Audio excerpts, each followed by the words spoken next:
एका 29 वर्षीय महिलेला तिच्या पतीची हत्या केल्याबद्दल पोलिसांनी तिला अटक केली आहे. या महिलेवर असा आरोप आहे की तिने तिच्या 32 वर्षीय पतीची हत्या केल्यानंतर ती आत्महत्या असल्याचे भासवण्याचा प्रयत्न केला आहे. ही घटना रविवारी संध्याकाळी दिल्लीतील निहाल विहार परिसरात घडली. नंतर जेव्हा पोलिसांनी पत्नीच्या फोनवरून हिस्ट्री तपासली तेव्हा व्यक्तीच्या मरणाच्या पद्धतीचा शोध घेण्याचा असल्याचे स्पष्ट झाले.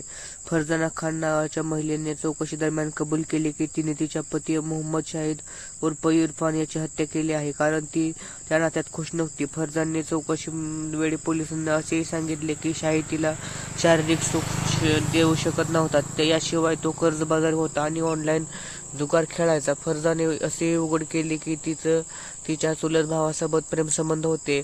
पोलिसांनी दिलेल्या माहितीनुसार दोघे पती-पत्नी बर्लेचे रहिवासी होते.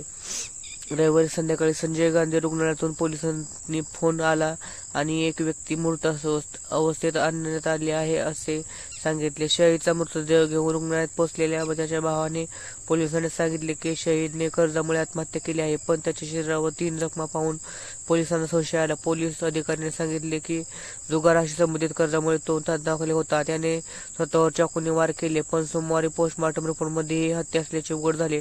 डॉक्टरांनी सांगितले की शरीरावर ज्या प्रकार जखमा आल्या त्या स्वतः केलेल्या नाहीत. शारीरिक सुखाचा अभाव आणि आर्थिक परिस्थितीमुळे फरजान म्हणाली की